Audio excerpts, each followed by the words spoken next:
Welcome in, fellas. Great to have you back for another night of discussion. It's been a crazy week last week. Had to really let things settle before I wanted to even touch any of the subject matter we're discussing tonight. But we'll get to that in a minute.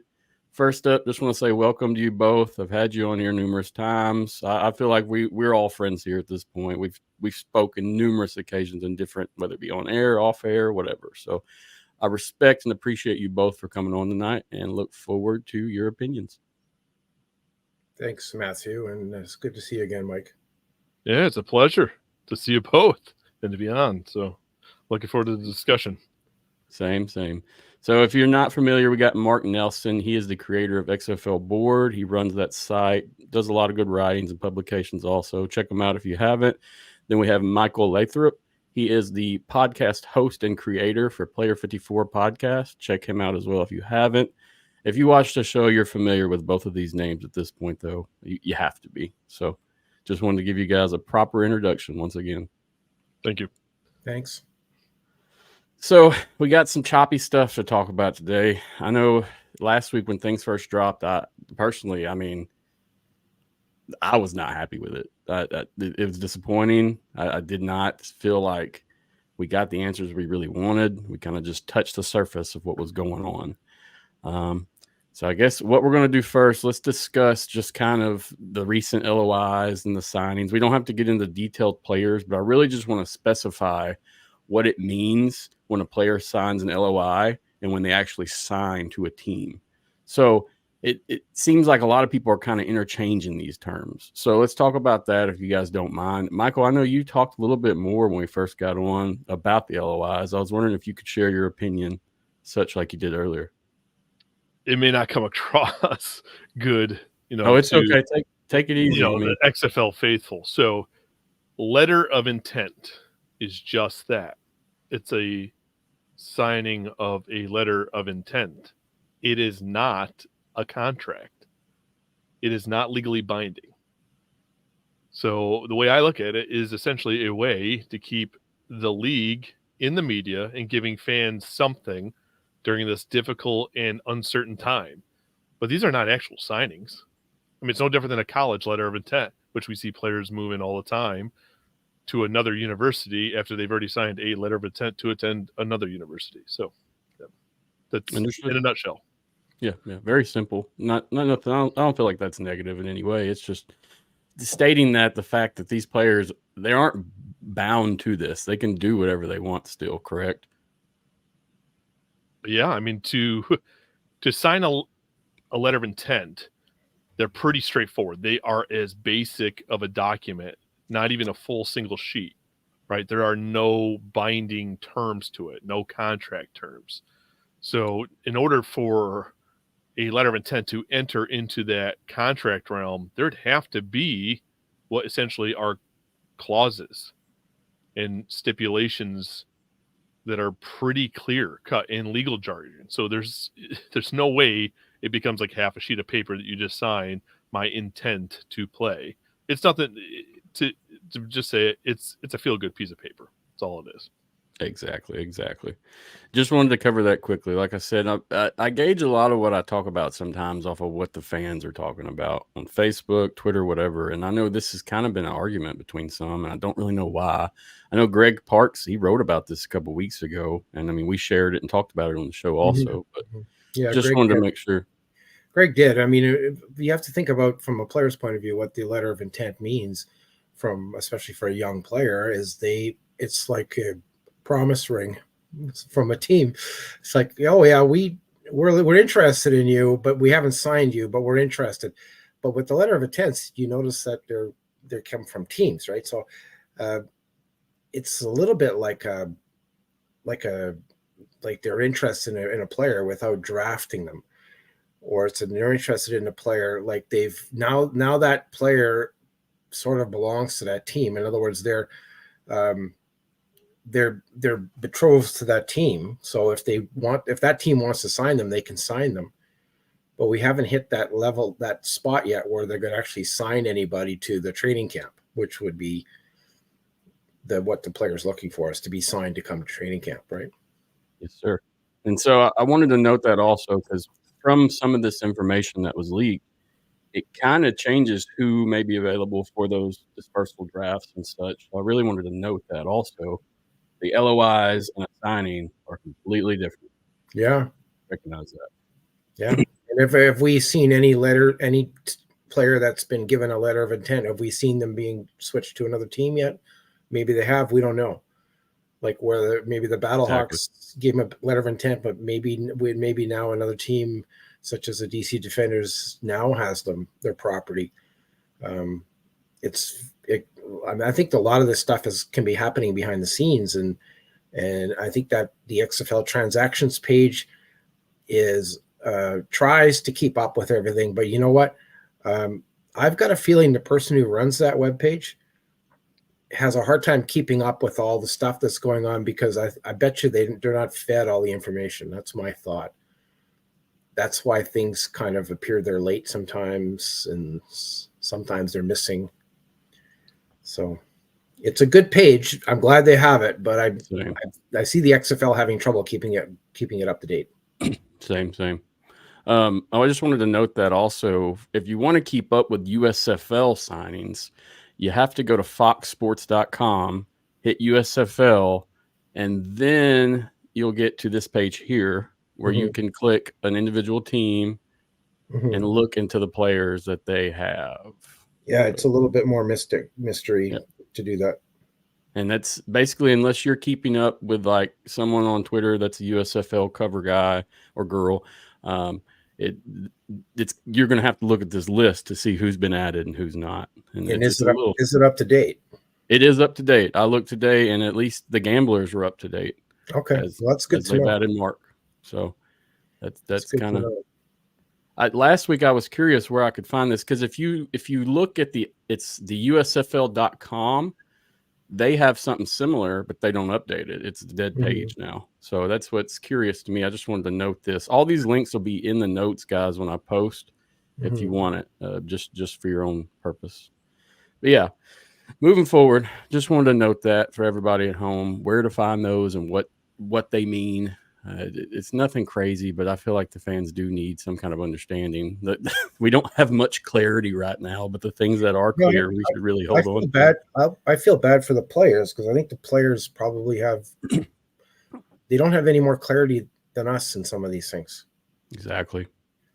Yeah. It's super unfortunate too that all of it hit right before the holidays. But Michael, you got anything before we move forward talking about a different subject? Well, when I look at this LOI and the USFL player signings, I know it's business as usual until there's a new entity, and that's what they're working towards. But it does kind of seem like the USFL's taking care of business. Like, their teams and those rosters are actually set up as if the season is just around the corner, which it is, if you really think about it, folks. Where the XFL teams seem to be a disadvantage. Sign all the letter of intent you want. We saw a lot of teams even releasing players, like Trey Watson was released by the Battlehawks, and he was very public about it. So he wasn't the only one. There was a whole slew of players. It just seems like the XFL teams, because they're not signed to a contract, seems like the XFL is kind of in limbo, that if these players wanted to sign with a CFL team or elsewhere, that becomes a binding contract where this one's not. So I don't want to get into the weeds too much, but it just, when I look at this, it's weird how one's camp went and just got contract signed. And I understand there's a difference between a union and non-union between the two leagues, but that still just seems like, okay, the USFL players that have contracts are kind of in the driver's seat. That's just the way it looks. It doesn't matter what team you're on, whether it's your team surviving or not. It just looks like those players are in the driver's seat. I just have to say that. Yeah, I agree with that. Yeah, it seems that way. Very much so. And then, you saw a few XFL players got released that were studs. And I mean, they were swooped up very quickly, re-signed to different teams within the XFL. Don't want to hit on that real hard, but just want to note it. Right. But yeah, I mean, it's important to remember, like I said, the facts of what's going on, the things we can really hold on to, that's real. That a lot about what we're about to talk about now we have two different sources of information that some of it's kind of redundant on each other. And as well as it just seems like it's coming from different parties when you read the messages or whatever you want, screenshots, whatever you want to call it. This information this past week was probably the first time I've legitimately been disappointed in XFL in general. I mean, it was a rough one for me personally. Even like preparing for this show, man, I spent so much time gathering every single piece of data so that we have it, just to have it. It's gathered. It's in one place where everyone can look. Are we ready to get dicey here, fellas? Yeah, bring it. Let's do it. All right. So last week, our first big rumor leak came out. What day? I believe it was Wednesday, if I remember correctly. The 20th, if I remember. That came from Scooby Wright, and he's a linebacker for the USFL. I'm going to pull this up. That was a fun one. Yeah, this one was real fun. And you know what? Was it real? Yes, it was real.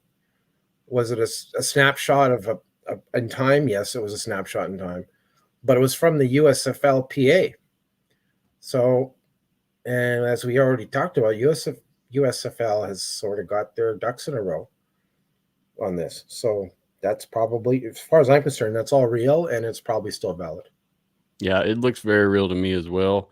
My thing about it was initially I didn't want to run with the information immediately. You know, I personally, I felt like we should have given these leagues time to actually give us something concrete that we never got still. Yeah. Instead, we were met with more leaks to talk about. One thing I want to mention about this is if you go down into the comments, do you see Boogie Roberts down there? Yep. Yeah. Okay. That is a player rep from the union, from the USFLPA. So it's not just that a player is sharing something that he claims came from the USFLPA. There's a player rep in the comments not claiming it's BS. So well, and that goes to show you just what it is, right? How would that ever be BS? Like Boogie Roberts is going to put together something that's so official looking and say, yeah, let's fool everybody. Yeah, right. That's not going to happen. That's real. The only thing is it might not be valid anymore, but as I think it is valid. I think it's I don't think since we're on this subject, I mean, before we actually discussed information, what got me was how, I mean, immediately, I think it was posted, and within 20, 30 minutes, we got this tweet from him, Scooby. Let me zoom in. Yeah, he was messing around.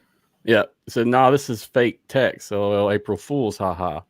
So I'm sitting here like, what is this? Is this legit? You know, no, he's messing around. When your first name is Scooby, you get to mess around.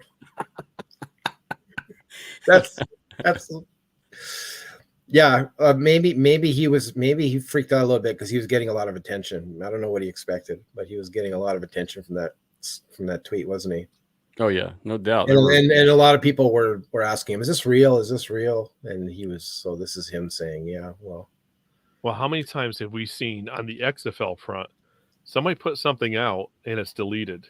Yeah. Because we know, and I can say this, the XFL is so much more tight-lipped and so much driven through even to get media access to players, coaches. It's all needs to go through the communications team. Yeah. Unless you somehow are, fortunate to somebody's just going to give you a pass and not squat. But I know a bunch of people have coordinated things directly, myself included, directly with players and people, coaches. And then in the last minute, the thing has been shut down because the league told them that they did not give a proper approval. And then the league's response in an email would tell me that it is something where we will have to coordinate this at a future date to make sure that it works for the player. And like, well, we have the time that was going to work for the player.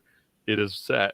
But can't get the blessing. So that's a good topic too, Mike, because we've all seen it. In fact, Matthew saw that at least once that he told me about. I saw it a couple times, and like my little brain is saying, I wonder if they're going to switch staff in that when they merge. I mean, I wonder if there's a staffing shakeup in that area in media relations. I'm sort of hoping, but I mean, from my understanding, unless you're really plugged in the USFL, the XFL was a lot more media friendly in general. We had a lot more access to info, videos, pictures, whatever. But I didn't work with the USFL, so I can't speak definitely on that. Mm-hmm. Well, I have to just also share without going down. I remember when I got the cease and desist on where I had to change my show name. So Matthew, good for you for being able to stick it through and keep it as XFL Insider. But I'm just saying that's how strict the XFL has been. What's the deal with that? They went after you, but they didn't go after anyone else. Oh yeah, they did. Yeah, there's multiple shows that did switch because they received the same thing. I can't tell you if everyone followed through. I wasn't aware of that. It's called the XFL's bluff, but I know of at least 2 other shows that did switch their names. Yeah. And that happened during the 2020 season too, right, Michael? No. 2020 season, nope. Gotcha. I heard one other person had been contacted, but I don't want to go down this world of speculation because I can't tell you for certain because I didn't run into that. This is a good clarify. 2020 season had the media relations people were at the head office were very friendly. Well, not friendly, but very amenable. And I was told specifically when I asked whether they were going to respect sites like XFL board, and they said yes, we're going to do that. And there was actually a conflict that I encountered in one of the teams. I won't mention any team names at this point in time. And I contacted the head office, and they said, we'll sort that out. And they did. It was sorted out. And the person that needed to get media access got it. And I'll tell you what the problem was. The problem was the writer for the team that was writing for XFL board was a 17-year-old high school student, journalism student, or going into journalism at university. They didn't want to accept that person with media rights. And I contacted the league and I said, listen, this is a young journalist. He wants to write about your league. Why don't you do it? And they said, yeah, we're going to do that.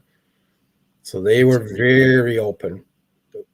And I can't see that happening with this current XFL. No. What I'm speaking of too is that I don't want to talk about anybody, but I know for a fact that these people were told to change their name during that season. Okay, well, I believe that because I know Mike changed his name. So yeah, so I mean, that's why I don't want to talk about him or bring him up or make him look bad or anything. But I know I was told personally that they told him. But here's my thing too. It's like me when doing this, I don't make any money. I don't go bashing XFL or any other leagues. I'm here to present information. So I feel like that does make a difference in things, Not anyone in this chat right now is making any money off the XFL. I'm pretty sure of that because I know my situation as well. But I think what happened, I was having a think about this, Mike, after you changed your name, and I'm thinking, I think they're afraid of Mike's podcast taking away from their plan to monetize the content from the league. Not just they wanted to monetize the league play and the football side, but they wanted to monetize the content. The league did. And I think they were afraid of some confusion if there was other shows out there that were called XFL this and XFL that. And I think they were ridiculous, frankly. Yeah. Well, Mark, to add to that, I think a lot of that played, or a big factor that is tied to the Walt Disney Company's exclusive broadcasting in digital. If you go back and you read that press release, I don't know how much of it was really the XFL. Let's be honest, it could have been Walt Disney, ABC, ESPN. And it was in the contract, you think, right? Right. Yeah. So, I mean, the way it was worded on the release when they announced that Walt Disney Company had the exclusive broadcast rights, that kind of maybe it was more tied to that. And, not to keep going down this rabbit hole, but we know there's a lot more investors into this current iteration of the XFL that's about ready to become a new league. So it's not just Danny, Dwayne, and Redbird Capital. They were always seeking other investors. So who knows who else does the Walt Disney Company, and I'm not looking for an answer, does the Walt Disney Company own a sliver, a piece of the pie? Right, If that's the case, that they're just as much invested as anybody. So, I mean, like, I get it. And so just not to keep going. So to bring it back to Scooby, and he might have been just trying to save face. You know, I know people are going to read it for whatever they want to read it, but when I see a player rep commenting and isn't shutting it down, it's drafted pretty good. And then we saw other statements come out afterwards that are just going to reiterate essentially what Scooby put out there, whether he wants to say just kidding or, you know, JK, whatever. So understood. Well, let's get into it about that. Sound good? Yeah. So the first page of his leaks, I mean, he's basically telling us the USFL had 4 teams survive for the 2024 season: Michigan, Houston, Memphis, and Birmingham. It says coaches met today to finalize remaining staff as the Memphis head coach has been named. And that happened. There will be 3. Yes, it did. There will be 3 phase allocation process going into camp next season. So that's the first step there. And so basically what we see there is we have 4 USFL teams that survived, and they give us those teams. Noting that, I want to say too, it's like we saw that's the Houston Gamblers. Yeah. Maybe. We don't truly know. But, I mean, I would guess since this was a USFL team. He says USFL team, so it's got to be the Gamblers. But, yeah.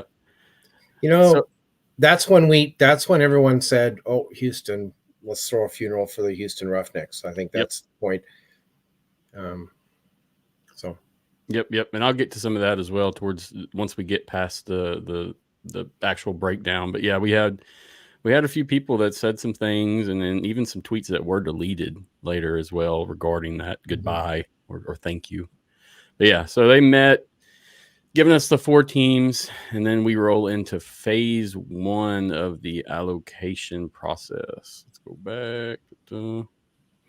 So phase 1 of the player allocation. Each surviving USFL team shall designate which USFL contract players assigned to that team are designated as protected. The 2 can protect up to 42 USFL contract players who were assigned to the team making the selection. Within a period designated by the league, each surviving team shall notify each protected player of such player's protected status. I wonder if we'll see lists eventually of those 42s. So phase 1, summing it up, it's the player allocation. USFL teams can protect 42 contracted players. So that's phase 1 summed up, correct? Mm-hmm. Okay. Just want to make sure I had that correct. If you guys hear me get something wrong, correct me. It's okay. Sure. I promise. No problem at all. I don't take it personal. We'll do it. We'll do it politely. Right. We like you. Some people you can't do that politely. I'm sorry.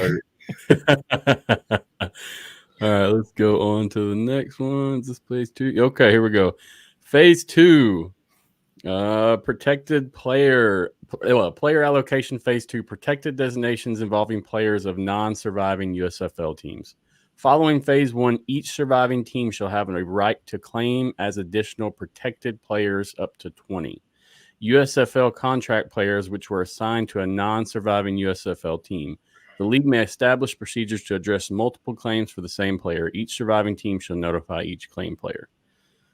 So in phase 2, summing that up, I've got it. It's surviving teams shall have the right to claim additional protected players, 20, which were assigned to non-surviving USFL teams. Right, and not XFL teams in this case. And 20 plus 42 makes 62, right?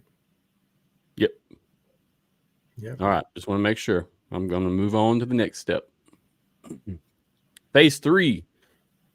USFL and XFL to include all non-protected players from the USFL or XFL. Now, I wanted to sum that up before I read it because looking at it, it's kind of confusing depending on what you're talking about. So they can now claim anybody from either league, right? Yep, that's what it means.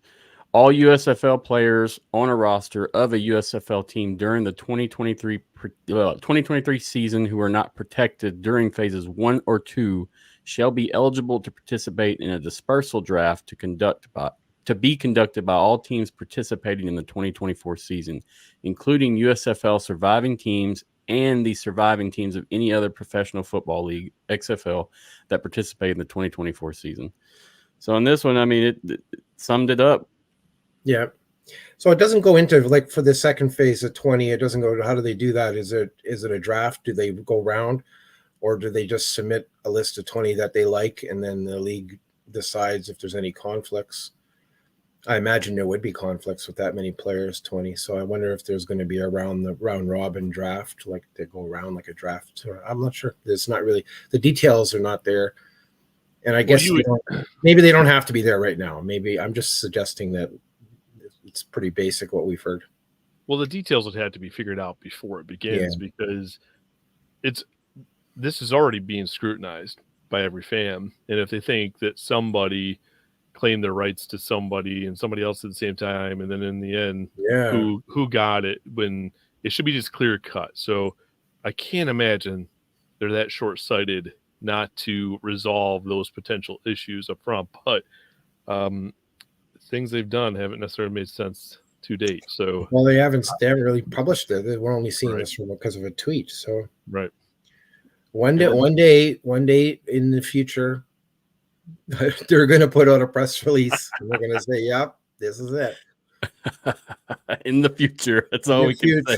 In my crystal ball somewhere, this is going to happen. To me, guys, I can't believe this is happening. Honestly, you know, I look back at previous XFLs, and there was press releases between Christmas and New Year's in the past. Understood. When there was stuff to talk about. Yeah. I mean, but would we even know this if they wouldn't have leaked this info? We still would be sitting here arguing about which 8 teams made it and which didn't, you know. Or whether 8 teams made it or 12. Yeah. So that's the kicker to it. All right. Phase 3, dispersal draft phase. Non-contracted players who previously played in the USFL and any other professional football league whose teams participate in the 2024 season may be signed by the league prior to the dispersal draft for the purpose of participating in the dispersal draft. And there is a disclaimer. This FA free agent process is similar to how the USFL draft was conducted in 2022. Non-contracted players will have to sign prior to entering the draft. So that's why I really wanted to know the signings, you know, because this is really going to affect who's on the team. Yeah. Let me see. Let me get this all summed. I got it summed up right here too.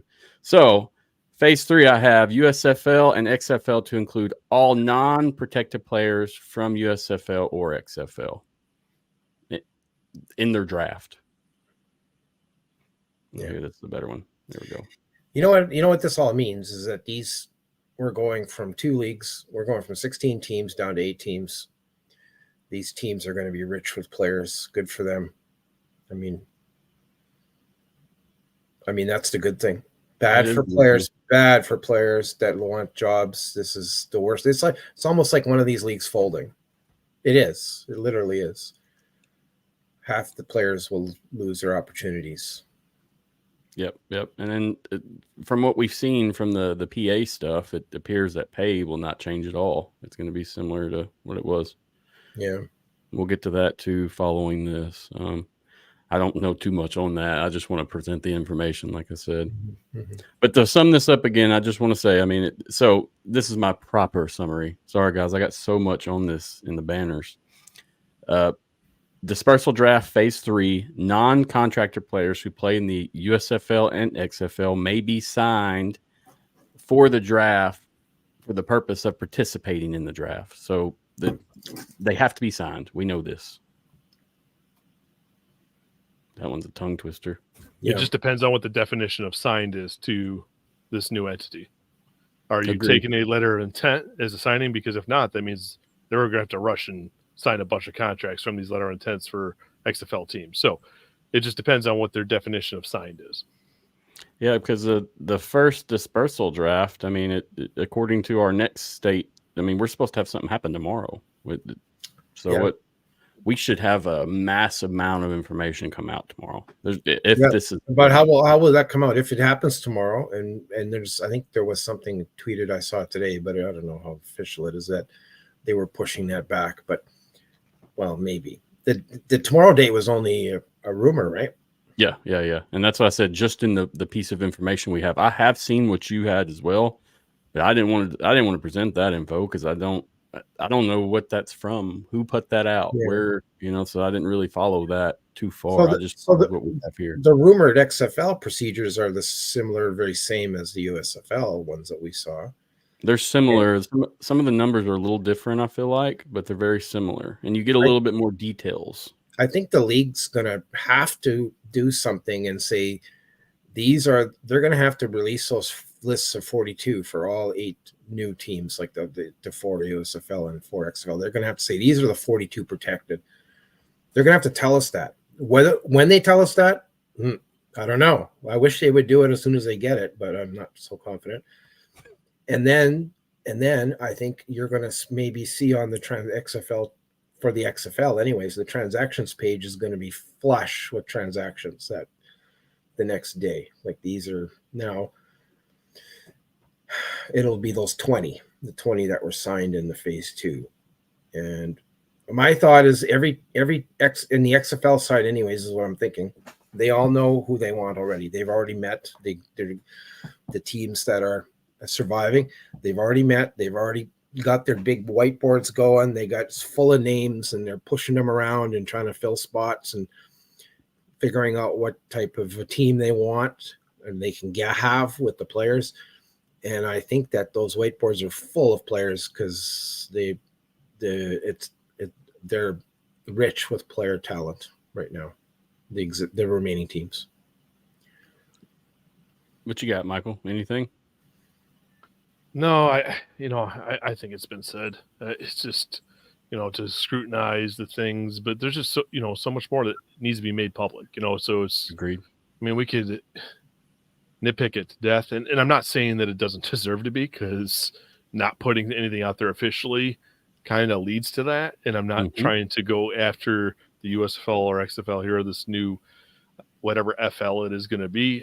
It kind of gets to a point like, man, do you want a 5-hour show? Because and Mike's right. And you know what? Let them tell us the official stuff, and then you get together and talk about it. That's the real juicy stuff right there. Agreed. And the only reason I really wanted to discuss this, and you'll see if you look at my Twitter, I posted a statement when this was released saying, "Hey, we do not want to discuss this right now. It's not the time." Right. Basically, well, I'm shutting up then. I was attacked. Well, I got attacked for being non-biased and choosing to take a high ground. I got attacked by another random show that I'm really familiar with. Yeah, getting attacked on Twitter. Oh no, that never happens these days. To me, it's one thing. I'm not going to talk bad about anybody or say anything negative because that's not what I'm doing on here. I'm trying to be professional, Yeah. But my thing is if you really want to discuss something that bad, let's talk for real. Don't comment on my Twitter. Send me a message. We'll talk on the phone. Some people are very heated about this. They're heated about things in general, but they're heated about this. Players' families are very passionate about what's happening right now. So take it as that, I think. Oh yeah. I don't take it personal because at the end of the day, it is what it is. I'm not going to be upset. I just think I had to address it in show because I couldn't ignore it due to, it being what everyone is hitting on right now. Right. And I know this dropped and we had 3 or 4 articles same day, regarding this and speculating that. And not from me, but, from other parties amongst the internet. And it's like, this isn't the holy grail of info. This is correct and it looks good, but we never got confirmation about how much is 100% true. Yeah. And that's my argument. Whether it's right or wrong, as a media person or a journalist, whatever you want to be, you can't just keep spreading misinformation and acting like it's legit. And then whenever the real information comes out, dialing it back or then saying, "Oh, I was right and told you so." We've seen that. I know. But to me, this is why I got started in this scheme, in this realm of things. It's because I was sick of chasing that crap as a fan. And it's a lot of that. Mm-hmm. And Mark, that's one of the reasons I found you and Michael, both of you guys, back when I started listening and researching, you guys, you kept it 100, you kept it legitimate where I'm not sitting here looking at 8 projected cities for 2025 because of this. I mean, you're giving us real information, real topics, discussing real things that we were seeing. So I just wanted to note that because you said that. I mean, I really didn't want to talk about this until it was official, but here we are. Well, there's nothing wrong with the way that you are approaching it, right? We talk about being professional, and I think Mark would agree with me. It's one thing if you share per someone's report versus you claiming to know it as fact yourself and selling it as fact, right? Exactly. Sometimes I will pick and choose as to what I share in my round of developments on my show, but I do it like, okay, on this date from this person, this is what's reported. Okay. I'm not saying that it's fact. I'm just saying, okay, this is what somebody did. Now, I have to pick and choose what some of that is because some of it does seem completely from left field, right? It just doesn't make sense. And I'm like, okay, early on, it was easy to like, okay, well, this is the piece of information. Well, as it came out, that kept changing. So I totally understand where you're from, Matthew, and you're right, in my opinion, for approaching it because you still kind of have to talk about it because you're right. Everyone wants to talk about it. And you can't ignore it because then to some degree, you're not covering what is out there, especially when a player puts it out or players, unions. Like these are pretty in the know people when they actually know. So I don't think this is wrong to talk about it from this angle, from this perspective. Appreciate that. I mean, that's you're welcome. That's my testament. And that's why, like I said, that's why I like discussing with you guys, even if we're not talking on the air or whatever, even having like an honest conversation. It's appreciated. So thank you both. Seriously. Likewise. Thank you. All right. So we got all that covered. We got phases 1, 2, and 3. It's pretty, it is what it is at this point. Now from this, did I miss, I just want to ask before we move on, there wasn't any dates in this besides 2024 season, correct? From my judgment, I didn't see anything that noted this date, this date, this date.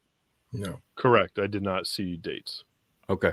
Just wanted to clarify that because, now that we're going to head on to Jeff Badette, his piece, his leak, we're going to get some dates. We're going to get some actual numbers that are detailed. We're going to see things that are different. So I'm going to pop that up and then we'll go from there.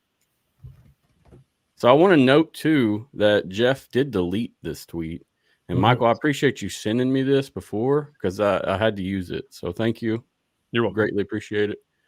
Let's see. I posted everything to the Facebook just so it's relevant. So if people want to see it after seeing the show or whatever, they can find it easily. Yeah, I saw it pop up in my Facebook and I said thanks because I was looking for it. It's hard to find this stuff sometimes, and that's what. Well, you're a good man for putting that in there. Yeah. We try. All right, so this is the tweet he put out. Ja'Cory Pearson said, need some XFL news, and Jeff Badette hit him with this. Bam. Yeah. We had two. Where do you think that came from, Mike? That came from an agent, maybe?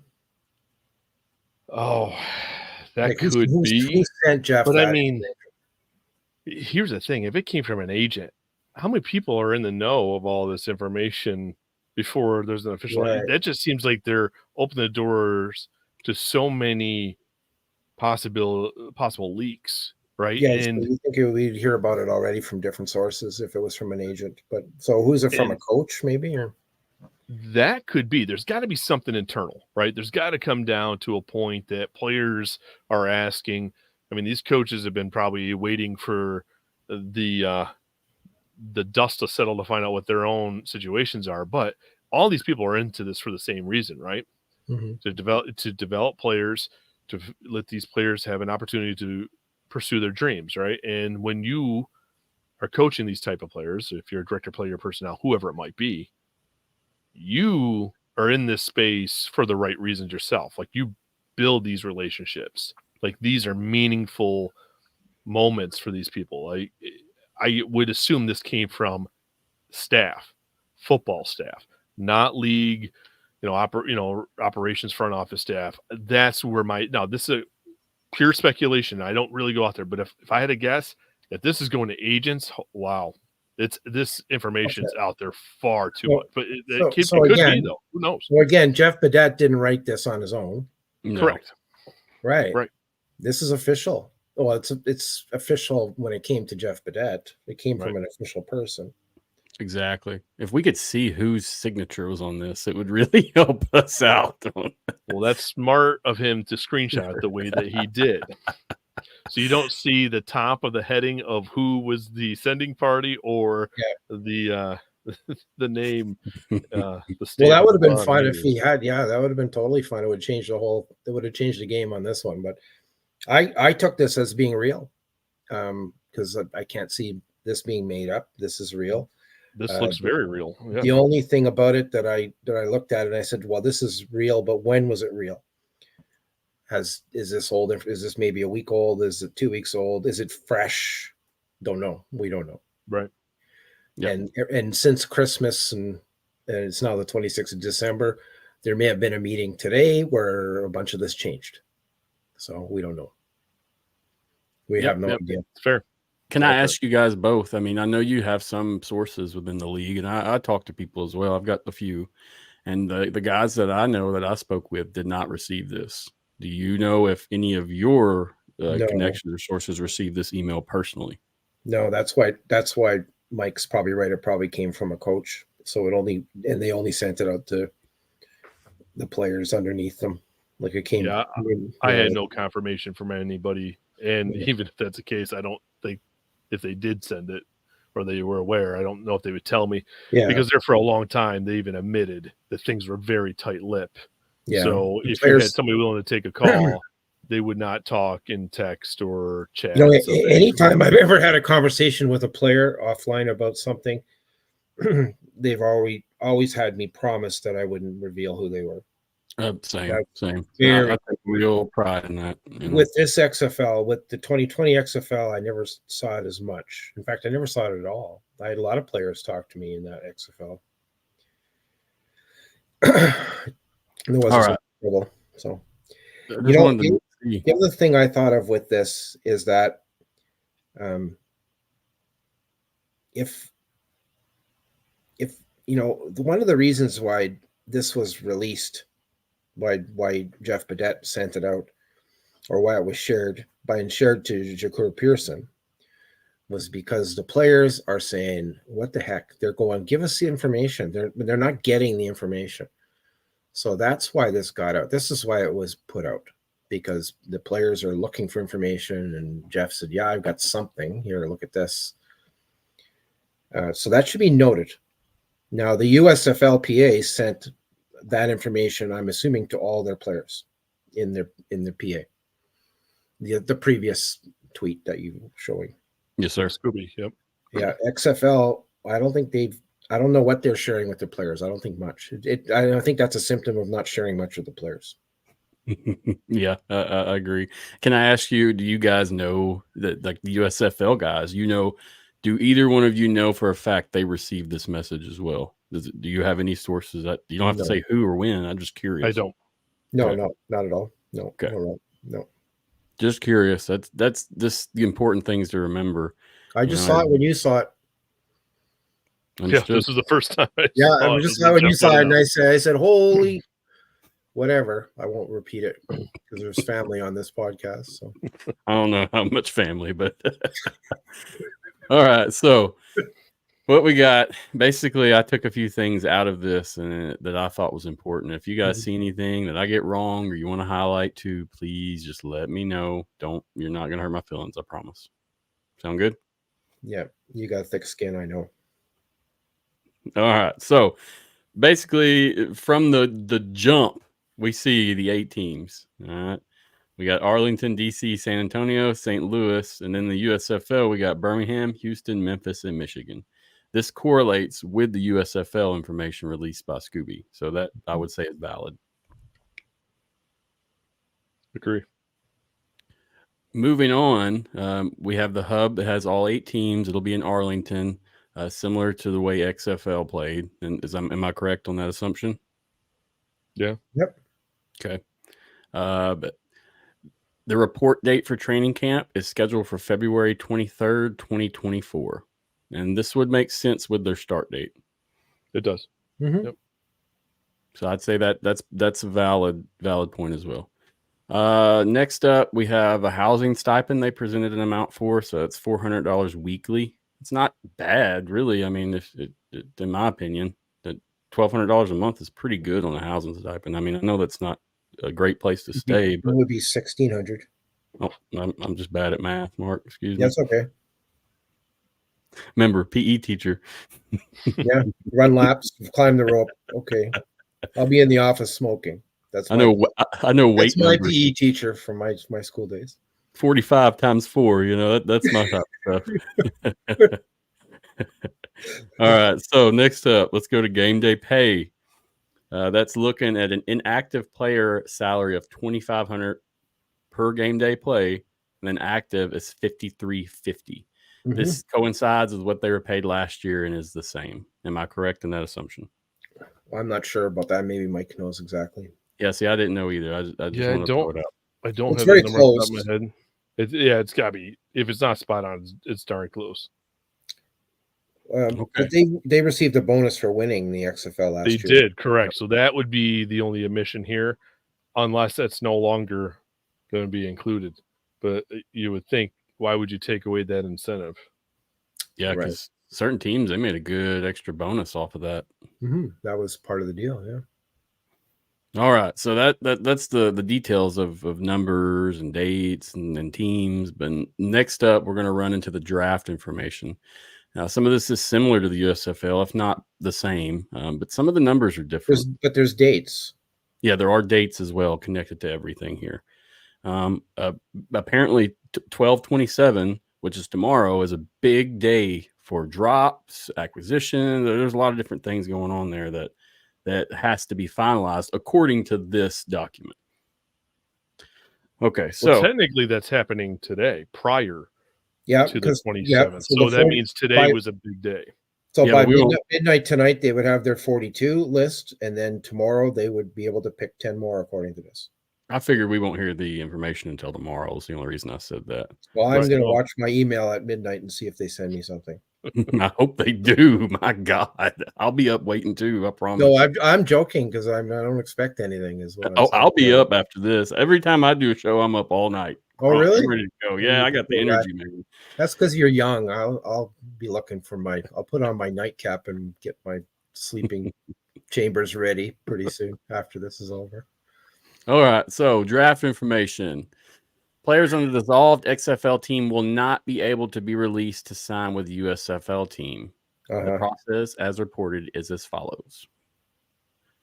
Prior to 12/27/23, the XFL teams in the XFL conference will protect 42 players only on their roster. They will release the remaining players on their roster, and these players will be considered unprotected players. So there we go. I got that summed up right here. XFL teams protect 42 players on their roster. Remaining players are released and considered unprotected.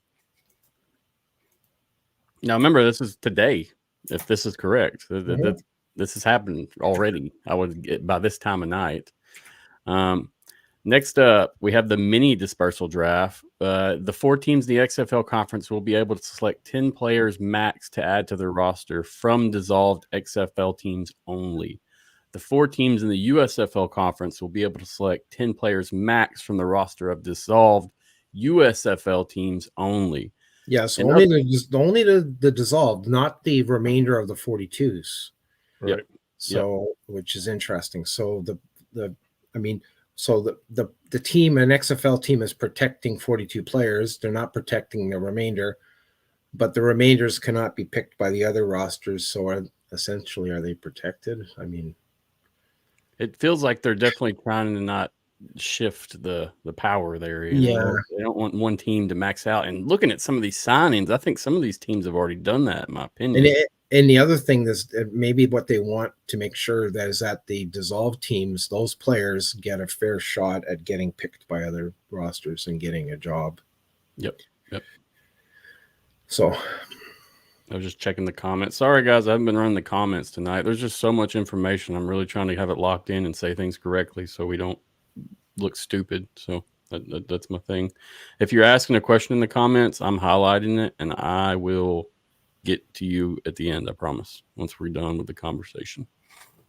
All right, so in the last paragraph of this, or the last few sentences, in other words, there will be roughly more than 260 players from the XFL teams to choose 40 players total to add to their roster on 12/27/23. After this draft date, there will be 220 players remaining that will be rolled over to the super dispersal draft. So this is the mini dispersal draft. So don't get it confused now. It's different. 10 XFL unprotected players may be added to XFL teams. USFL teams may also add 10 players from dissolved USFL teams. Is that statement correct, fellas? Mm-hmm. Okay. Just want to make sure. Yeah. So, it sounds to me like this was all worked out. And I think Mike pointed that out, that it seems like they've figured all this out. They've discussed all this and they figured it all out. Well, I want to go back to the very beginning. I know you're picking out the things that made sense or jumped out at you right from the get-go. Go ahead. But right there, number one, the new league may be created by the beginning of January 24th. Well, that really has to be done before this draft process. What do you call them? Mini, super, protecting players, not unprotected players. The groundwork, that foundation has to be set before this even happens. It just has to be. I mean, so what does that mean, though? Whether they announce it is a different thing. But if you are starting this whole process, you've got it figured out. It has to be. And, doesn't mean we have the answers. I mean, what that is. This appears to be what the answers are. But what does it mean? What does it mean when they say the new league? They mean they're going to announce that the league is now called something else? Well, it appears that there are two conferences, the XFL conference and the USFL conference. Now, is this essentially the way of calling it the AFC and NFC of the National Football League? So we've kept essentially two, nods to two separate entities when the merge came together, and then you call it something. But so we keep seeing things floating around of these trademark, applications and things that they're supposedly securing. So something, right? That seems to be credible based off this new league. So the new league is what they're referring to there is they're going to rename it UFL. Or something else, because UFL National Spring Football, or who knows? Yeah. That's why I skipped that. I ain't gonna lie. No, but let's not even talk about that. That's that's the total crock of what. No, it is. I agree, but I mean, I'm just saying the details have to be predetermined before this have started. Yeah. So that they're behind on that. They're just haven't announced it, whatever that is, and maybe they're ashamed to announce what they've decided. Well, I mean, there's got to be a lot of legal things going on. Like, if they want to use UFL, there's some legal things that I don't think are resolved, or maybe they are. Maybe they're trying to get them resolved. Like, they're trying to get full rights to that name, because I'm not sure they have it. Well, Mark, you bring up a very valid point there, and I'm sorry, Matthew. Yeah, the USFL iteration here under Fox did see a lawsuit with the old real USFL people. Right. If it doesn't matter if it was left and you could file a trademark for it, that's essentially what Fox did for the USFL here. Okay. So what about the UFL is the same thing, is what you're saying. Right. So what I'm saying is, if you come in just because it wasn't trademarked, it wasn't kept up to date, and now the XFL was the filing entity, supposedly, right? Because each of them kind of filed their own. I don't know if it's to throw the scent off or whatever.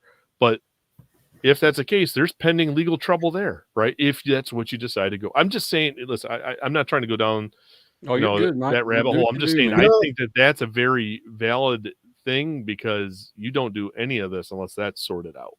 That might be one of the most mysterious parts about this whole tweet. That first line, and it's like, okay, well, what are they going to do? Well, it's too bad they never said. Whoever sent this, yeah, right. And looking at this, I feel like this is old data. This is something old. This may be a month old. Who knows? But so they decided all this this player stuff a month ago, but they haven't told the players. I mean, until now. I mean, there's probably still stuff locked in. How evil is that? How evil is that? Twist and roll with. I mean, just like we're talking about the name. I mean, even if they do adopt that name, there's still a whole website, social media following, and everything else for that league. That UFL has a website. Yeah. I don't know. They've got a Facebook following. They've got, I don't know if they have a Twitter. I haven't looked that far. But, I mean, they have all that. I mean, it's still there either way. Could that be why that somebody in there, they wanted to change it to UFL, but they've kind of looked at it and says, yeah, we can't do this. I mean, this isn't working. So let's just hold off. And they're holding off. And what will they rename it to? What was one of the ones that was thrown around? The USFXL XFL, USXFL, which that's a mouthful. I mean, there's the choices are really poor. You know what the best names for football leagues are? Are XFL and USFL. Those are probably the coolest ones out there. So I don't know how they're going to do this. Mike G said super casual. I can't even say that. Somebody say that for me. That's a mouthful. It's almost as bad as the one that I was. Yeah. But I laughed when I saw that. Mary Poppins, essentially. Brahma Babe said UDL, undecided league. Yeah, that's right. Let's go for it. But I'm glad you pointed that out, Michael, number 1 and 2, because the 2 conferences is super important if that's the structure they're going with. That's going to make some good rivalries and good football, in my opinion. What does that do? What does that really do? It guarantees an XFL team, a USFL team in the championship game, so that even if your team didn't make it, even if your team is not playing in 2024, you can just root for your team, meaning your league's team. They're like, listen, I'm in for the USFL. I'm a USFL or I'm an XFL person. They've made sure that there would be a interest, like who's winning this championship, because we know how loud and opinionated both sides, fans from both of these camps are. So I think they were wise. If this is right, I have no reason not to believe this. That might be the wisest thing they've done. That might be the wisest thing they did. Right. Yeah, I agree, Mark. Yeah, we talked about it numerous times. It's almost like a wrestling feel. It's just it's the battle of the divisions. It's what we need to have some more competition. So I think it's good as well. Sure. The new league, whatever they call it, will have twice as many fans theoretically. Yeah, right. But I know I got Houston fans right now watching this pissed. I can't give them any answers, and I'm sorry, guys. I wish I could, but it's unfortunate. Yeah, it doesn't look good. It doesn't look good, but no, there's nothing official. Well, just let them put it out official, and they have to eventually. And I had made that exact same statement back in 2020 with the XFL. They have to, 2023 is when they have to put out information eventually, because they were so late in putting out information, waiting for the 2023 season. They can't wait forever. They literally can't. So, especially with Houston, at some point you can't just collect deposits. Yeah, you have to actually start. And where do they play? Tickets. Where do they play? That's like it doesn't sound good from what I've heard, and I'm going to leave it there. Houston still sounds to be a mess, trying to figuring out a venue. But again, that's no speculation, nothing that I know. Yeah, I'm just hearing some things from some. I use my Magic 8 Ball, so I can just ask that. Will we hear about the XFL league in the next week? It says details are cloudy. It's always pretty right. Fitting. It's always pretty fitting. That is correct, sir. Smart Magic 8 Ball. All the way up from Canada. It's the Canada Magic 8 Ball. They're a little different up here. They don't work that good over here. All right, so let's move back on. The last few sentences of this, and this is what I wanted to ask you guys about either. In other words, there will be roughly more than 260 players for the XFL team to choose 40 players total to add to their roster on 12/27/23. After this draft date, there will be 220 players remaining that will be rolled over to the super dispersal draft. And those are just XFL players. That's what I wanted to clarify. That is just XFL players, correct? I believe the way the math is, I believe that's what it is. Yeah. Okay, that's what I thought as well, but I didn't want to say that without That's discussion. 4 teams. Yeah. Yep. All right. So that's pretty basic. I mean, we got the mini dispersal draft. We've already talked about it, yada yada. Let's move on to the super dispersal draft. It's got a dramatic name. both the XFL and the USFL, and now this takes place on January 15th, 24, according to this. Both the XFL and USFL will have a dispersal draft consisting of players from both the XFL and USFL dissolved teams and players who were released by the XFL and the USFL teams prior to 12/27/23, the unprotected players. On this date, the USFL and XFL teams will draft 23 players to complete the training camp roster. So this is what we were talking about earlier. That in reading this text above, it seemed like the mini draft and the super draft were kind of put into one, from my opinion. Here you actually get dates, you get a detailed description of what each one means and who's in it. But yeah. There's a couple things I'm going to ask you guys about once we get done discussing. But I mean, what do you think of this information?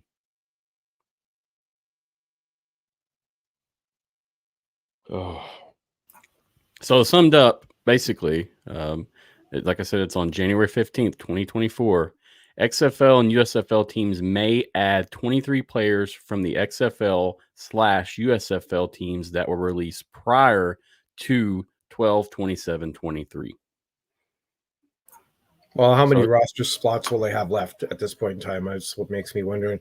There's nothing on here that says what their roster size will be going into training camp. Well, that must be where we have to do the addition. So if you're allowed to draft up to 23, right, you start adding, go to each one of these drafts. You're starting off with 42 players, and then you're allowed to, you start doing the math. I think that's telling you what your training camp roster is. So 42 plus 20 plus 23. So that's 83. Right. So I'm just saying, you keep doing 85. What I find interesting is that this does not factor in anybody from the National Football League. Right. Once the season is wrapped up. They're looking at those guys. I mean, there's players coming out of there that they're going to look at. That's where the XFL was focused big time. I know they had their draft in November in 2022, in the lead up to 2023, but they made it very clear they had a close eye on all those guys who were going to practice squad guys that weren't going to be signing features deals and stuff like that. So they will is this number it, or is there X amount of spots for training camp tied exclusively for that? So it could be larger than that market. They'll leave spots open. In fact, if you remember the draft for 2023, they had the final rounds, so a lot of teams didn't draft. They said, "Oh, pass," because they knew they needed spots for some. They probably had their eyes on the players already that they were looking. They had their eyes on that they were going to put in those spots because they fit into their defensive scheme or their offensive scheme. They were like, "Yeah, we're going to hold a spot for that." So that'll happen again here. They won't fill up all those. So what that means is that the players from the other XFL teams that have been liquidated are going to be sitting, well, when is my name called? And you know what? It's going to be a rough time. Mm-hmm. It's a lot of people getting left out. Well, literally half of the players, I mean, are going to be left out. I mean, if you're cutting it by 50, it makes sense, though, on that note. And that's the whole kicker of this is, we can deal with that information, but it's kind of tough when you have teams that still don't know if they're going to stay or not. I mean, we know now. We have writing on the wall, but, these actual players and people that are working this stuff, man, I can't imagine worrying about this, especially in the holidays. Yeah, and Houston, some of the Houston coaches tweeted and they said goodbye. They said it's been a pleasure working for Houston. So they've basically said they're gone. So I mean that's another clue. Right. I don't know if Matt was going to get into that. So if you want to pull go ahead, you're good. It was a little premature, but yeah, Mark's right. So keep. Sorry to cut you off, Mark. That's fine. Yeah, I'm pulling that up now, guys. Yeah, so Mark Lillybridge is the one, he's the DPP from Houston that he made a post on December 22nd, and I'll note that he hasn't deleted this either. It's still there. I'm pulling it up right now. Well, he's probably not an employee anymore. He's probably all right. So his NDA, once you're released, is no longer probably valid. Whereas the other director of player personnel, which you'll probably get a bit, around to eventually, is still under contract. So that explains why his was taken down. Yeah, and I'll tell you, I mean, with Dave Bowler, he was one that I was supposed to interview back when I first started this shindig, and they came down and said no, and the approval's not there. Sorry, and I'm not ashamed to say that, or I don't want to keep it a secret, because I mean it is what it is. I don't take it personal, but well, that's too bad. He probably would have been a good guest if he likes to, he likes to share, he likes to talk about what's going on. So this is Dave Bowler's tweet, and he's just basically saying thanks, good luck, and see you when I see you. So that got taken down. I never saw that. I didn't know it got taken down. Yeah, he said, been a long week. Wanted to say thanks to Randy, Joey, Larry, and Mark, not only rivals, but friends. Also Coach Hazlitt, T-Buck, Coach Phillips, and Coach Blevins. Thank you, and hope you're back soon, and best of luck to your players.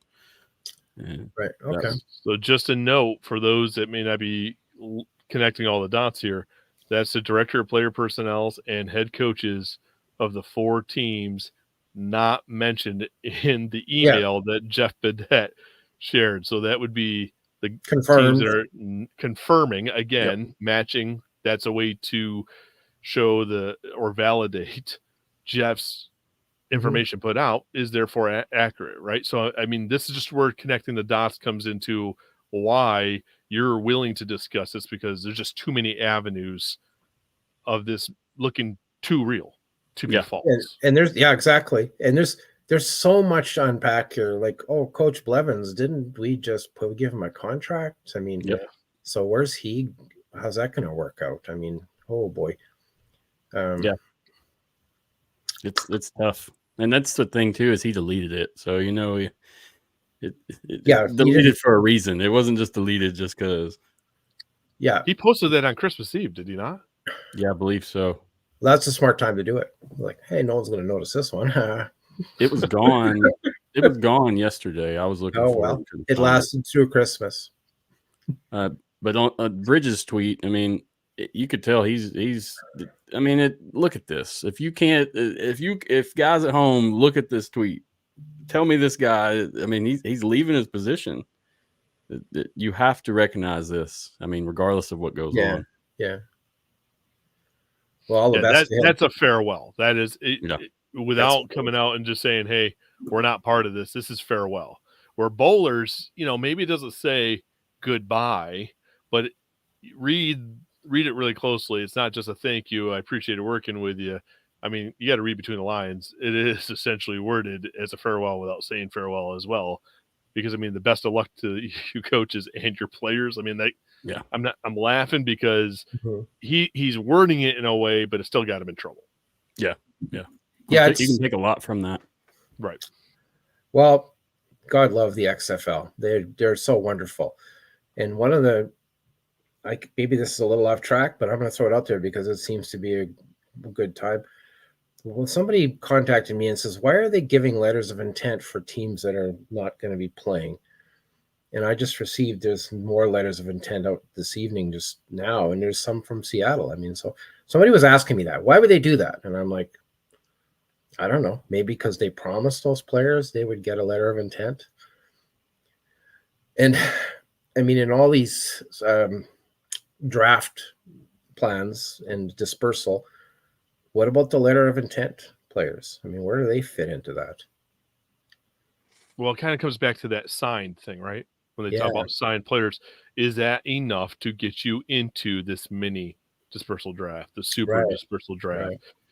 If that's all it took, it keeps these players that essentially waited, on their commitment after getting drafted as rookies or re-signing these letter of intents, hoping to play with an XFL team because they had previously played, right? Because they had a 1-year deal, and maybe it was just in good faith being like, hey, listen, we're going to guarantee you still have your shot. So your name is still in this pool. So that's where it comes back to that signed. It just, what is their definition of signed for this draft? It isn't a signed contract if it's a letter of intent players, but they've signed something, so therefore they end up in this pool. I could see it having, it's a little bit more of a slippery slope than just an actual signed contract. But that's just how I could see it playing out. You could be very right. In fact, I think maybe you're right. But I implore the XFL to put out a press release and clarify all of that. And not for me, but for the players, especially the players and their families. Because trust me, when you have an XFL website, the families contact you and ask you questions. They want to know. I mean, they're invested in this. Their young sons are working on a professional football opportunity, and they are totally all in, like any family is, right? So XFL, the ball's in your court. Get it out there. Clarify everything, please. Yes, please, because people are just running with this information, and including it's us. almost sickening at this point. If you're a fan and you love this stuff, I'm not gonna lie, guys, I'm wore out from it. It's not fun. It's not a good time. I'm gonna read Mark Lillybridge's statement real quick, just for the audio people. He said, "Thank you, XFL Roughneck players, coaches, and fans. 2023 was one of my favorite football years because of you. Until we meet again, God bless. Peace." So short and sweet, and he included a bunch of pictures there it's kind of sappy, but I mean, I spoke with him on occasions in person when I was covering, and I seen him in action. Dude really loved his job. I can say that confidently. Yeah. So the XFLs, by losing half their teams, they're losing resources, aren't they? They're losing people that that were good for the league. Yeah, he was Houston Roughnecks for sure. Yeah. He didn't work there. He was the Houston Roughnecks. So God bless you, Mark. I hope you have a good career and find you somewhere else that will utilize you. And we'll see you again. We'll see you again somewhere else. Yeah, for sure. All right. So I guess we've done the leaks. We've talked about the goodbyes. Is there anything that we want to note on the subjects we've talked about so far before we move on to our last conversation of the evening? All right. Sounds good. It's time to move on. Yep. And honestly, guys, we're making good time on this. I thought this was going to be like a 2-hour long podcast. Yeah. Because, I mean, I've had some where we don't have anything to present, and we still talk for hours. So this is really good so far. Well, how do we do it?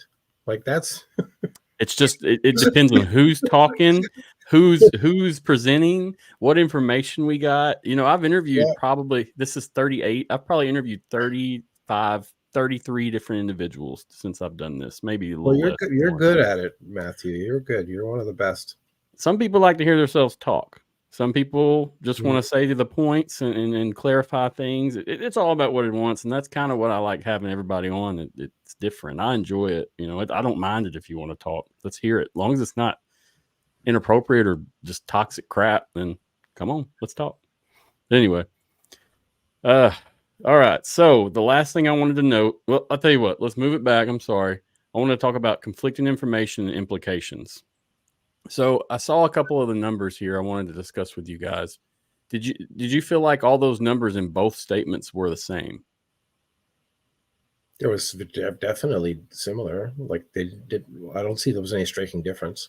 So in the mini dispersal in the XFL, it says 10 players max. All right. And this is one thing I saw earlier. Let me go back to those two information plots of information that were released could have been released at different times, so that exactly the numbers may have changed. Yep. I just want to note they may have even changed now. The numbers may be different even now. That's what I want people to understand is this information is we can pick this apart and analyze it, just like we're saying, it's correct. Is it? Because there's some stuff that's different. So here, let me pull this up. It could be changing. I mean, that's of course, I wouldn't bet money on any of that information. No. The actual the basis of the information, I agree that it's accurate, but the specifics, we're looking at some difference. So in this following phase 1, this is the stuff from Scooby Wright. Following phase 1, each surviving team shall have the right to claim as additional protected players up to 20. All right. So when we look at the XFL stuff, is that the same? Maybe it wasn't. So the 4 teams in the XFL conference will be able to select 10 players max to add to their roster from the dissolved XFL team. It's 10 for the XFL. Yep. So why is it different? That's one thing. You know why it's different? I don't know. No, I don't know either. And I know we wouldn't have the answers, but I just want to review that because that kind of stuck out to me. I'm glad you pointed that out because I didn't pick that up, but I'm glad you picked it up. Man, I looked at this so much that I was blue in the face. Really? Well, yeah, I mean, your face has cleared up since then. So, well, I'm not in Canada where it's cold. Remember, it's warm down here. Oh, that's right, Biloxi, right? Yep. You probably got your air conditioning on. Yeah, literally right now. Set on 70. All right. So that's the only really conflicting piece that I found in this. I didn't know if you guys had anything else that you saw, you wanted to highlight, or you wanted to talk about in terms of implications also. I'm waiting for the XFL to tell us what everything really is. Good deal. No worries. Yeah, I mean it's pretty similar. I'm just trying to go back through, browse it again, see if I missed anything. Yeah, I mean at this point, I guess it's just an official statement. I mean, I don't know how much more variations you're going to hear of that. Dates are out. I think we're going to see texts or screenshots or things probably coming out like, hey, you have been selected, even though you were.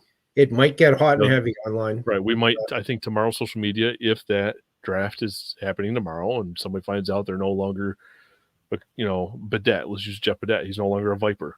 Now he's a Battlehawk, right? Let's just say if that's how this works out. You'll see him post. He'll post a Battlehawk logo and say, look at me. Finally, I can rest tonight. Now I know where my future is, whether or not I have a job. Like, I think you'll see some of the guys potentially saying that type of things. Mm-hmm. And that is going to start driving this a little bit more. I don't think there's much time to push this back. And if you did next week sometime, okay, but I think this information's probably pretty solid, and we'll get confirmation one way or another tomorrow if the 27th was a dispersal draft. Right.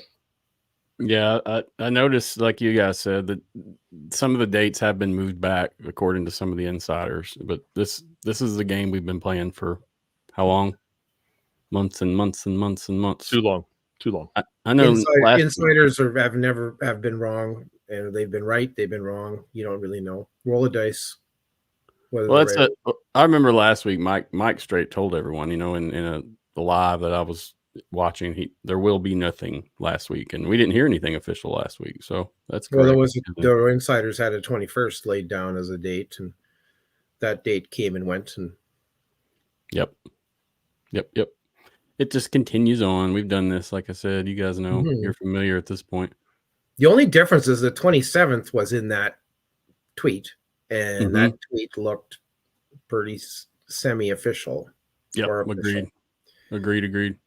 But then, that being said, dates change because there's disarray. There is disarray. We know that. I mean, we can see it. Yep. Agreed on all fronts of what you're saying, 100%. And like I said, presenting all this, I just want to get the info out.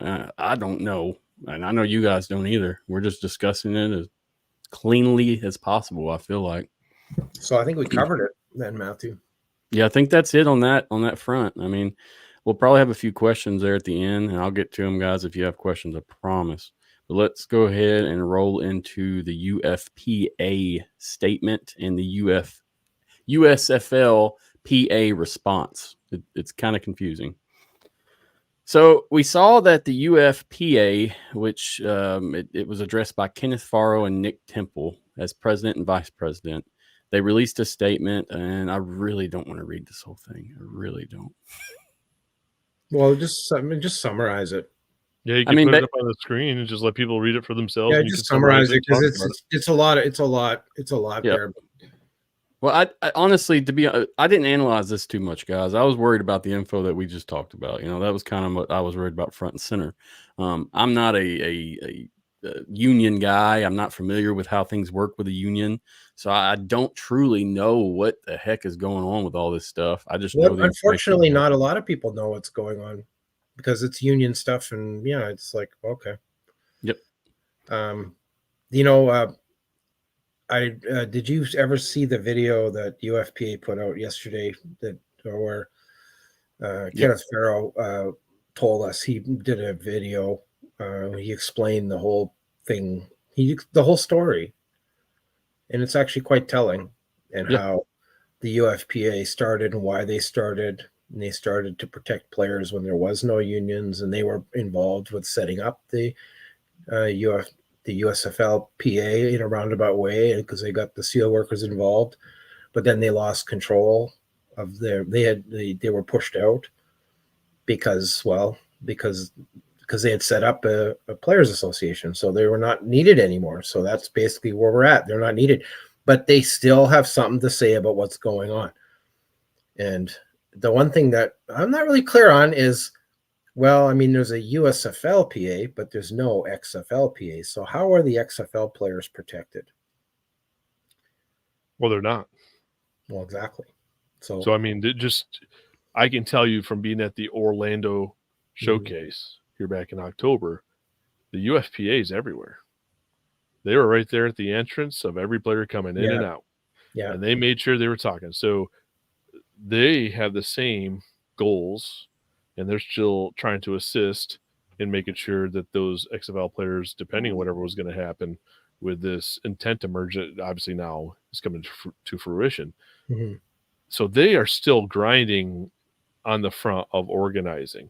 Now, what happens with a merged league? Okay, because now you have right to work states, that have certain laws on the books, so you can't force people to potentially join. So this could be very interesting because half the league's going to come with representation, the other half isn't unionized. So I don't know how you can essentially force that, especially seeing that Texas is a right to work state, and that's where your hub is, and where it looks like you're going to have 3 franchises. So I know that's not necessarily where Matthew probably wanted to go with this conversation, but it is very interesting. This is a big, interesting piece.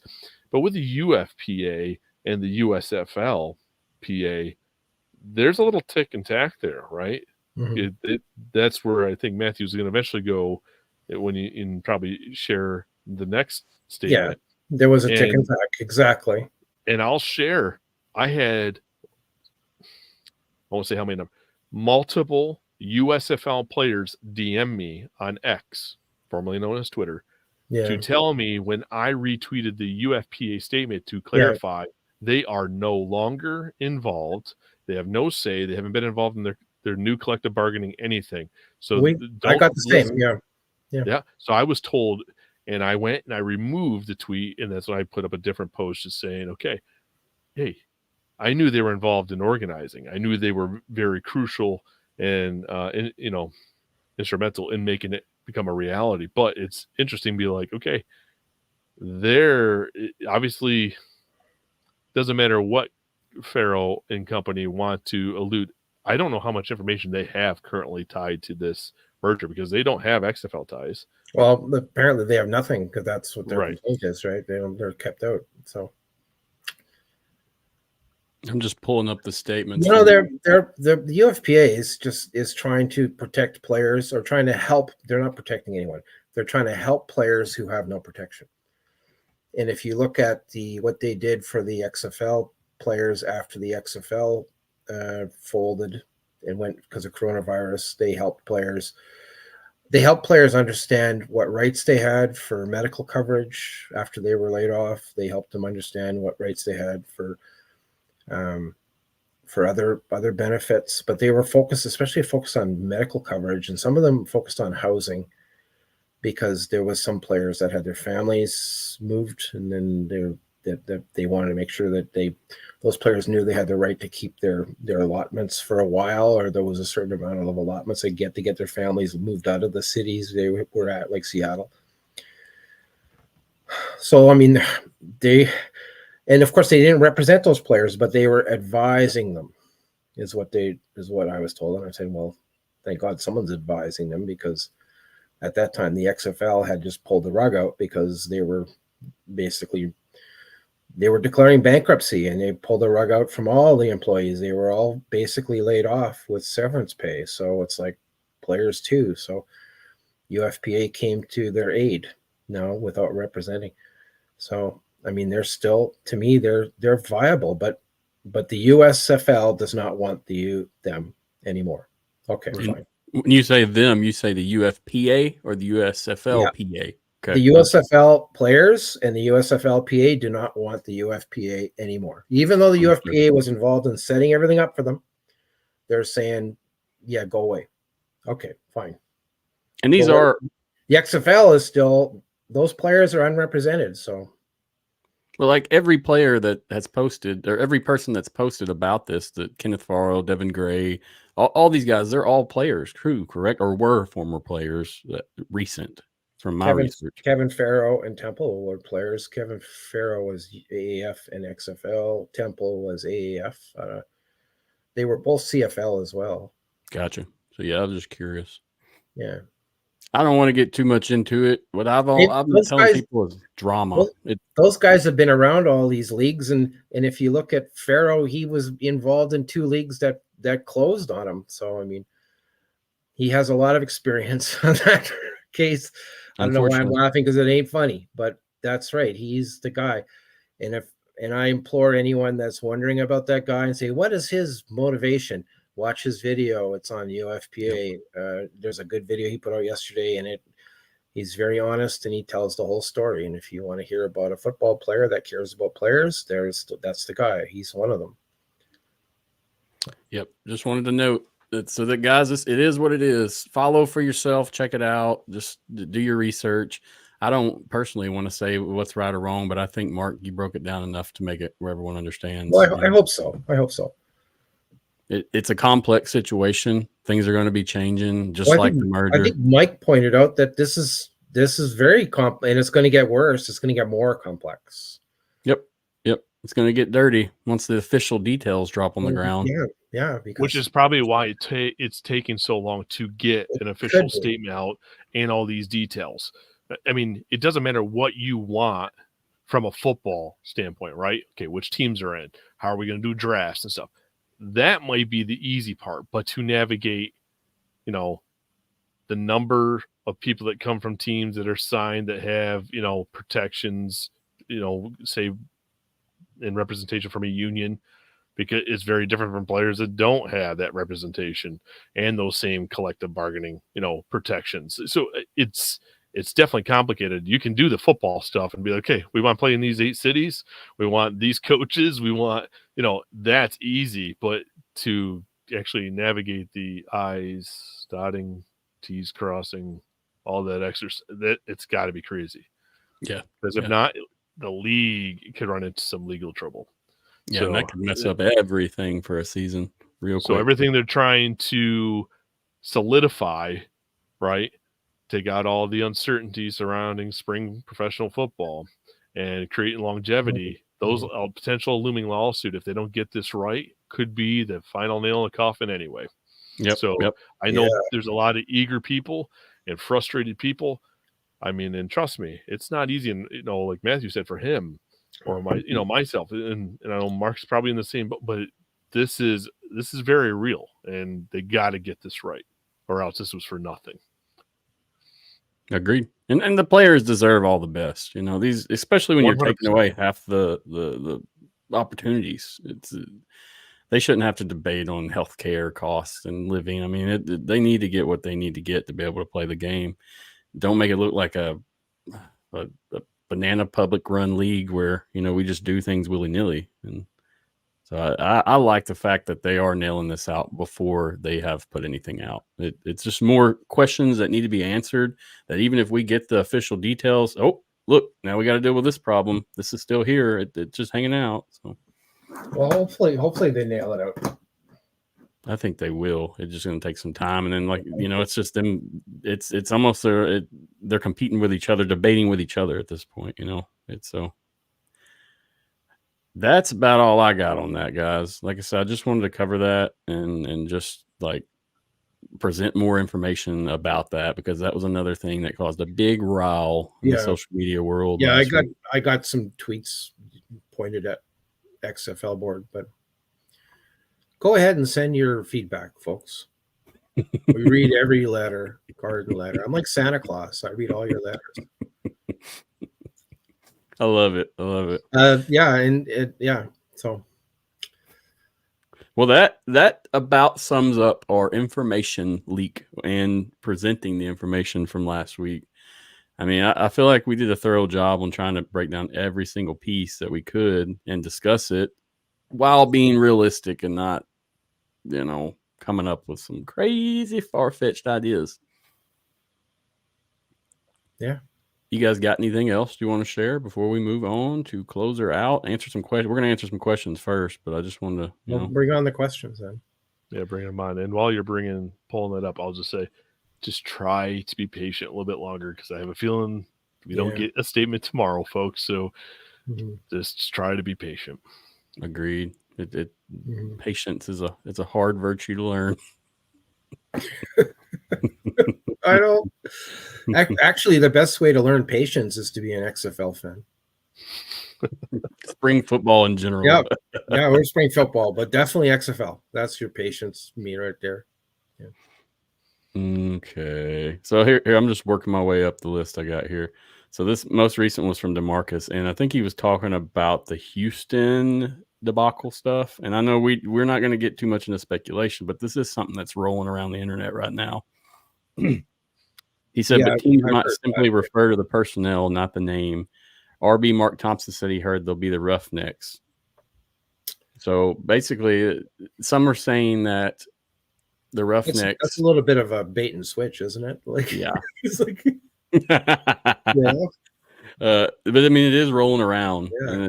And only thing I'm going to say about this personally is, say you do gut the Roughnecks and put in the Gamblers, and they're still the Roughnecks. Are they really the Roughnecks? I know, it's like ordering something from Amazon, and I ordered Roughnecks from Amazon, and I got Gamblers. Like that's that Chinese made stuff. That's right. Yeah, it's like it's not right. I mean, so that's my thought on it. I mean, what do you guys got? I don't really have. Well, DeMarcus is right. I've heard that, but yeah, I wonder, maybe there's some truth to that. I wonder, maybe there's been a lot of stuff come from Mark Thompson. If y'all haven't seen him on Twitter, I mean, he even said that like a lot of the stuff in Jeff Badette's tweet or leak wasn't true. I'll bet you the league is considering this, and DeMarcus is the guy that already, like, he provided the data on your previous show where he said the engagement for the Roughnecks is way higher than the Gamblers, and maybe he's right, and he has put numbers on it. So okay, that's always valid. So it could be DeMarcus, it could be the XFL and USFL headquarters. They've looked at your information and said, "Hey, come on, this guy's got something here." I mean, it's good info.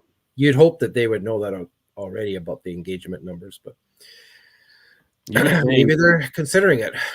Being last place in engagements with the Gamblers, that speaks some volumes in terms of a 16-team league. That's rough. So my thought is the way they work is they're going to say, okay, these Houston, you had the Roughnecks, you love the Roughnecks, you're going to love the Gamblers even more, and they put that into some sort of this media promotion, and then they think that everyone's just going to switch. But the Predator couple, they're avid Roughneck super fans. Well, they have the suit, they have the costumes. Players are going to come and go. The Roughnecks name will always be. Well, I agree with that. Let me ask you this, Mr. Predator, Miss Predator. If they got rid of old Wade, would you feel the same? If they replaced him as a coach and replaced all the players and the staff, would that be would you feel that way then? Because I don't know. I mean, me personally, that's a different team. But regardless, if they're actually considering keeping Houston and doing something with that, we know that they are listening to the fans. And so that's what I like about it. Let them bring it. Fan direction. Yep. They just have to look. They said yes, so they're ready to go. They said they don't care either way.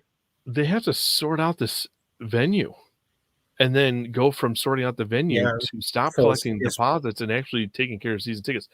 I know it's tough for fans that are bought into a brand, right? And it's what it is right now, because there's two different Houston brands, and it's what brand stays. But if they don't have a venue and they don't start selling season tickets, that's where my concern would be. You got to take care of the bigger issue right now, and somebody's not going to be happy either way. So Houston fans might be traveling to their home games, and will they? I mean, that might be the reality. All right. So let's just say hypothetically, the venue does not. I'm not trying to go off, but I'm just saying hypothetically, the venue doesn't get taken care of, and they play home games in Arlington. Yeah. I mean, then does it matter if it's a Roughnecks or Gamblers? Are those? So I'm just saying, like, if they don't get the venues taken care of, now it's easier said by someone like me that's obviously sitting in Florida. Okay, I get it.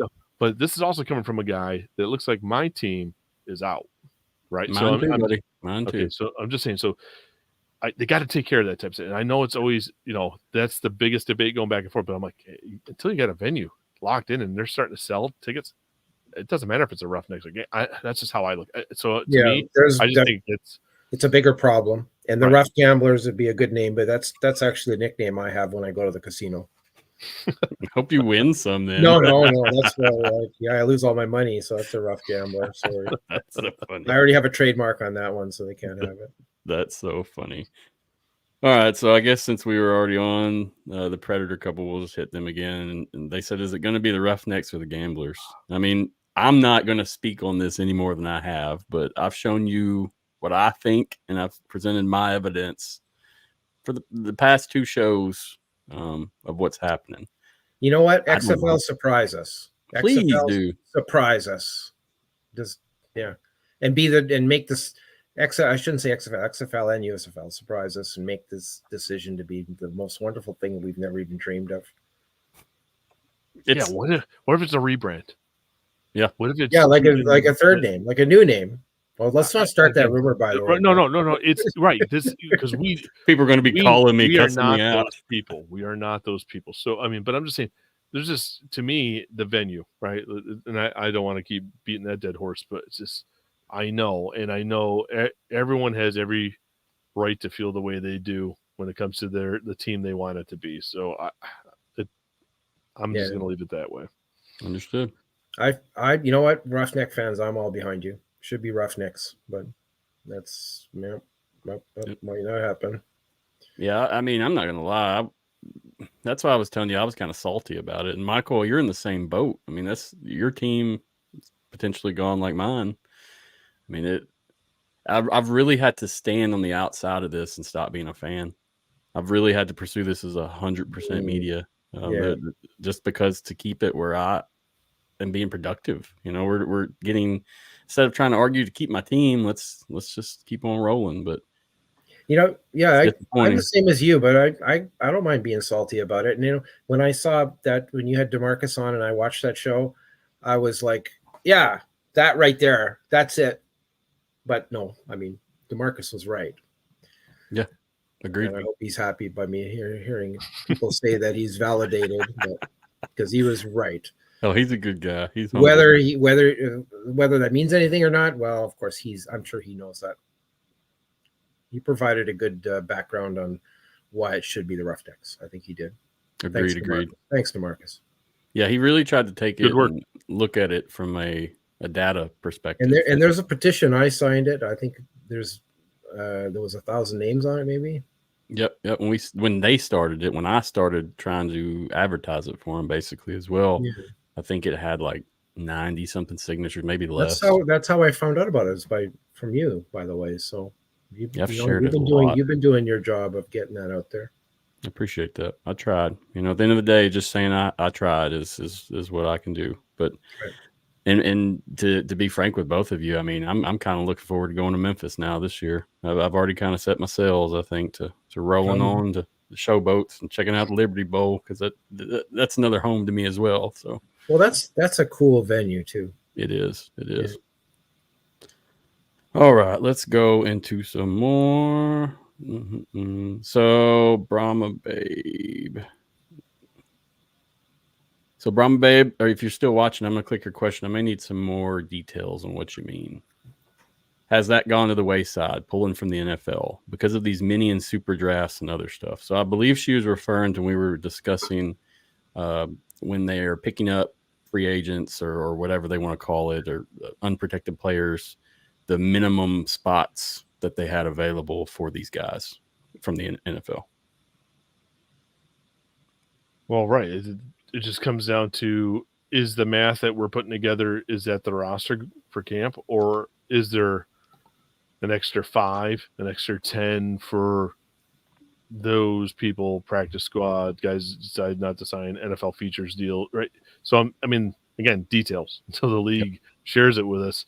We don't know if that's really just limited, because it is a heck of a pool. You are literally cutting one entire league out by only having 8 teams. Again, if what we see, the information that's time and time again confirming one way or another, it's, I don't know, maybe they're just worried about getting through this year. I think it'd be odd, because that's too much talent, like the higher end talent that you would not take advantage of to make sure you have the best league possible. There could be, if you think about it, these teams are going to be distilled. So they're going to be stronger because they're distilling 2 leagues into one. The best players are going to end up on the 8 teams.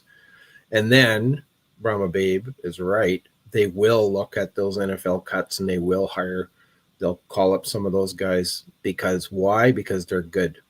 So they're going to want to, every one of these teams, these 8 teams in the new league, are going to want the best team possible. Of course they do. That's always what they do.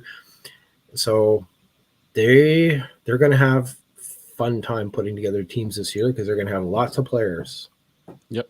We should see some good football. There's no doubt. We should see some good football, yeah. I just hope that we don't have 2 stacked teams that kicks everybody's ass, and then we Nobody wants that. Kind of get bored, throughout the season. A couple stacked teams that win all their games, and then one team that just hires a quarterback 3 games left in the season and wins it all. Oh, we just did that.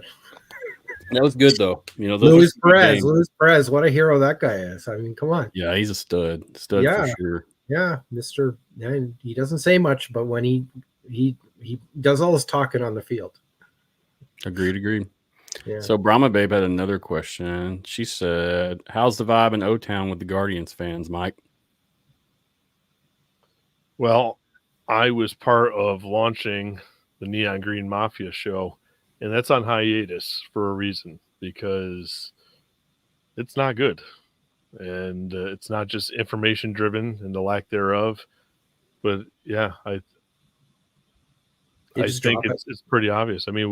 It's sad that people organize a tailgate for a showcase and starting to grow something, and it just kind of gets a point where, this is where speculation probably didn't help too much, and it's where, that's what a lot of people start to hang their hat on. And I'm not blaming anybody. It is tough to try to do something and remain positive. And that's, no one wants a show coming out just to be negative. And maybe some people do enjoy that.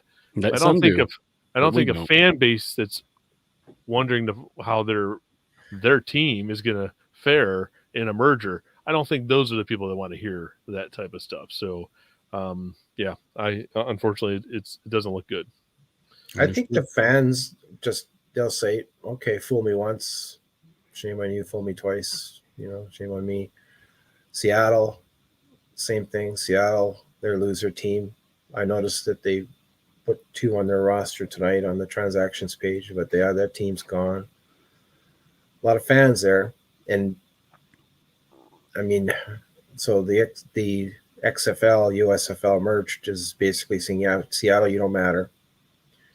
And they're saying it to Roughneck fans too, by the way. I think we already covered that. And then Orlando, right? They're just saying, yeah, you guys don't matter. Well, if they go back, let's say they go back to Orlando next year, what will happen, Mike? Will the fans come back? Well, I think that's a big problem they had this year. I think it is having it in 2001, losing the rage. Orlando. One season, right? Yeah. And then in 2019, right?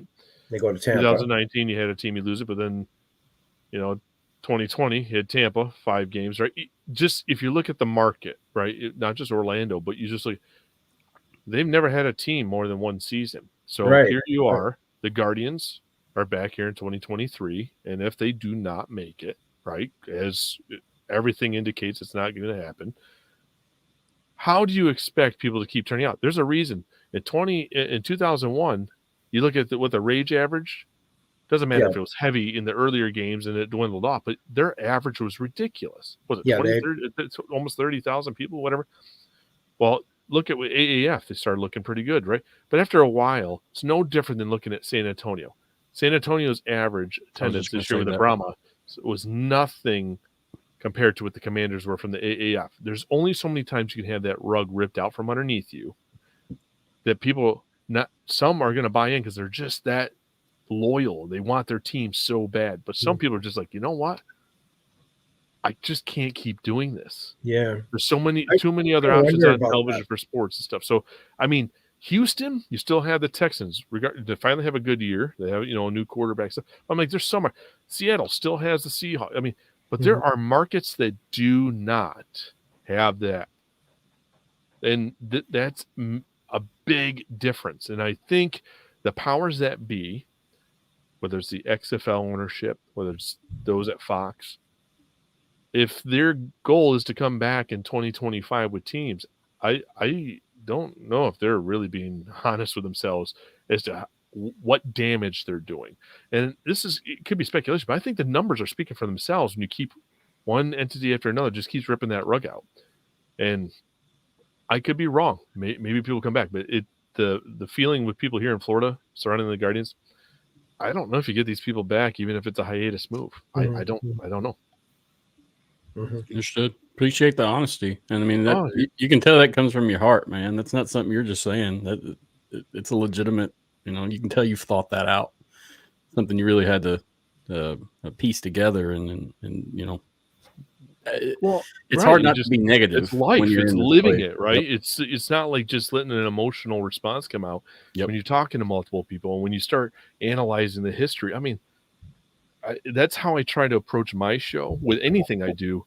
Well, that's how I try to approach life. I'm a business professional. Anything I do in the business world, whatever, it's not just, wear my heart on my sleeve for my team on game day. This is, I'm very involved. I was involved with the Fan Fest when it launched off. So I got to know so many people that are not even tied to podcasts. So I think I have a good feeling, and it's not good. Yeah, it's tough. Understood. I don't want to close out on that, so we got to ask. No, sorry. You're good. Here. I'm right there with you, though, bro. Believe me, it's this show tonight. Believe it or not, was probably the hardest show I've ever done. Just because being able to do this and not speak what I really think about it, because it's irrelevant what I think. It matters, but then again. I can't get on here and complain for 30 minutes and then hope that's going to make a change. Basically, I don't know why the XFL and the USFL decided to do this, but that's my initial response. But then I thought about it and I said, you know what? You know why they decided to do this? Because they got tired of competing. They said, we're just beating each other up. Let's just join forces. We'll be twice as strong. And I think that was their thought. But of course, I don't think they consider the fact they'll be twice as strong. Yeah, but will they be? Because they're losing half their teams. Maybe they won't be twice as strong because they're ignoring certain markets now. I don't know if they thought that part out, but I think that the money, the people that provide the money to those leagues said, yeah, we got to share the weight of this. This is, this is, we're just fighting each other. So let's share the load and let's pool our resources and let's make one league. And I think their thought is, okay, we'll cut the teams because we have to, but then maybe we'll expand. Maybe we'll go back to Orlando. Maybe we'll go back to Seattle. Of course, we just already talked about that. Maybe the fans won't be there. It might take longer to build up those markets. San Antonio, I think Matthew I can't remember who it was on your podcast, and they said the problem with San Antonio, difference between AAF and XFL was the AAF did marketing and the XFL did very little marketing. So that's already been admitted by the XFL that they failed in investing in marketing, where the AAF did it all and filled. They definitely put more fans in the stadium, didn't they?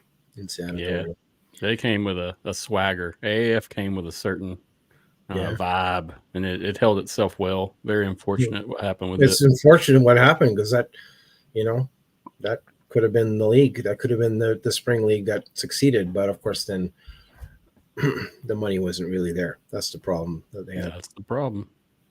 Yeah. Can you imagine going through all that with inflation and such as well? Say the AAF did survive, like, would they be here now? Probably not. And if the coronavirus never happened, the XFL would still be running, and Vince McMahon would still be investing money, because he's too dumb to know when he's losing money. I think he would still be pumping money into this league.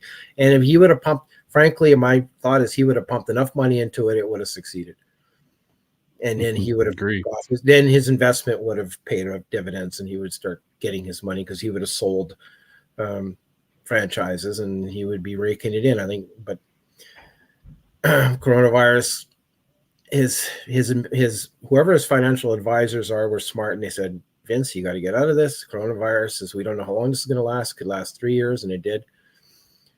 You might lose everything from this. So get out. So he did. But I think if he would have, because they had the right formula. They had the right formula. They're the right people. I'm very much convinced the XFL 2023 doesn't have the right people, or didn't have the strongest people that Vince did. And even the XFL in 2023, they admitted it, because they said, we did not do the marketing properly. We did not spend enough money. And then they laid off a lot of the marketing and ticket sales people, because they said they didn't do a good enough job. All right. So they admitted it. Fine. So that's just it. You make mistakes, you correct them. That's good in business, right? But I don't think XFL 2020 had the right people. They figured that part out, because they were selling tickets. They were selling merch. They weren't getting I guess they made no money from the broadcast, but they were going to. And they had Fox. So it's too bad that league failed. It's too bad that the coronavirus happened. I'm sorry. Some monkey sneezed on somebody, and then this all happened. No, don't do that. Let's not get into that. Yeah, but I'm saying it's like the butterfly effect. Somebody went back in time and killed a butterfly, and then everything changed, right? It's like that. What if coronavirus never happened? Changed it for everybody, whether it was sports, normal people, work, whatever. Well, guys, I'm going to wrap it up, I think, with that. I mean, is there anything else you guys have or want to say before we let you go? And then I'm going to close out and end it up. No, unless we want to go down too many rabbit holes, and we could be here for another 3 hours. Yeah. There's a whole bunch of multiverses we haven't covered. So I appreciate you guys greatly for coming on. This has been a really good conversation. Yeah. Thanks, Matt. I can say, I was really concerned about tonight, but it went well. You both are professionals through and through. I look forward to seeing where you guys land too with all this stuff, and where we all come out on the other side. Well, whatever happens, we'll do it together. Mike, it's nice. Amen. It's a pleasure spending time with you as well, Mike. Thank you. Likewise, Mark. Agreed. Thank you, Matthew. Y'all come back anytime. I got your socials rolling at the bottom. If you want to tell the people where to find you, feel free before you roll out. Go ahead, Mark. Mark Nelson. I write for XFLboard.com. We have a discussion board with a lot of very smart people in there, but they talk about every conspiracy theory that you've heard on Twitter and more. So if you're afraid of that, don't go there. I've published a book, XFL 2020 Rise and Fall, about the 2020 XFL season. You can check it out on Amazon or through the XFL board website. There's links. And I'm about to publish another book called XFL 2023 Rise. That's coming out soon. It's supposed to be out already, but you know what? Sometimes these things take more time than you want them to. Look forward to that, man. And thank you. There's a lot of USFL books out there from the past, I found. So I feel like your stuff, if it's going to get utilized, just like that stuff. There's people have recommended multiple titles for me to go back and read. I didn't know the history. They're records. You put it in on paper. It's a record of what happened. So guys, check that out for real. I mean, he's a solid author. You can check it out online as well. We appreciate you, Mark, man. You've been a big help in all this with me. I mean, getting started before we even had a show, I was contacting you like, hey, help me out, please. And you sure did, man. So thank you. No problem, Matthew. Well, as far as me, Player 54 podcast on any social media platform essentially out there, and we're on all the podcast platforms, just not a video cast yet. So maybe in due time, we'll have to see what happens with this new endeavor. Understood. You're always welcome to come back, Michael, man. If you feel like I told you in the past, if you're watching a show, even if you feel like you got some good comments, shoot me a message. I'll send you an invite. Unless it's a featured guest that I'm interviewing on their past or history, you're always welcome. Same for you, Mark. Always welcome, guys. Much as possible. Thank you. Thank you, Matthew. Appreciate you guys greatly. And a question for both of you before we get off the air. Any clue on expansion, rebranding? Is there anything you want to give away regarding any of that in each of your own lanes? Are you talking about our websites or our podcast? Website, podcast, yep. Up in the air.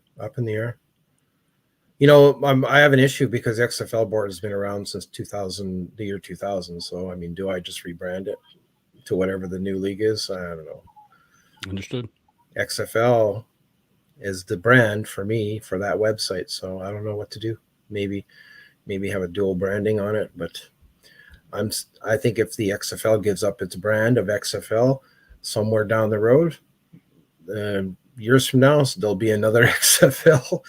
Because it's like I saw it happen after XFL 2001 failed. It's like, oh, that's it for the XFL, but I kept the website and like, okay, it's an archive. And then all of a sudden, Mike Mitchell contacted me one day. He said, did you hear that XFL is coming back? And I'm like, yeah, I think you're joking. And then first of all, I said, is this Mike Mitchell from 2001? Oh, he's like, someone's scamming me. But no, it's true. And Vince McMahon was like thinking about bringing it back. And he did. Big surprise. So you don't know what's going to happen. So the brand has to stay. I think it has to be around, but we'll wait. I don't know. What are you planning on doing, Mike? I've had ideas going to video cast. Everything's just on pause. You just got to see how everything plays out. Well, you rebranded once, so you could. Well, that's the tough part, right? Do I stay where I'm at, and does the Player 54 thing resonate with whatever this new league ends up being? I don't know. Like, do I rebrand again? Like, just put it on pause, operate business as usual until figure out what the league really looks like. How's it really going to be, and then go from there. So I think your answer, Matthew, is neither one of us are jumping to anything. I'm glad to hear that, honestly, because the brands you're authentic. So the fact that you're really having to think about this shows your authenticity. My thing is if we're not going to have XFL, I've got to change to something to cover this new league. Right. Well, I think I told you without spilling the beans. I think you told me you were planning on branching out and covering more than just XFL, USFL. You didn't want to pigeonhole yourself. So. Yeah, we got some stuff in the works, and I should this week, our show on the 30th, I'm going to present everything, and you should be looking at some official changes very, very soon our way in total. We'll watch that. So watch the show on the 30th then. Yeah, looking forward to it. Thank you, guys. I appreciate that, and all the support along the way. It's great, and I know you two are great folks to contact anytime, just on any conversation. And before, I want to note too, Greg Parks was supposed to attend, but he was sick. So just FYI, guys at home, this conversation would have been even better with Greg. So hopefully we'll get him on again soon and talk with him about things. But when the XFL announces all the players changes and the things that we're begging for them to announce, you get Greg on for that. He's the expert on that. He's solid. Yeah. You can read his stuff on XFL board. He's just put out 4 articles for XFL, each XFL team that's staying, and who the 42 players he thinks will be protected.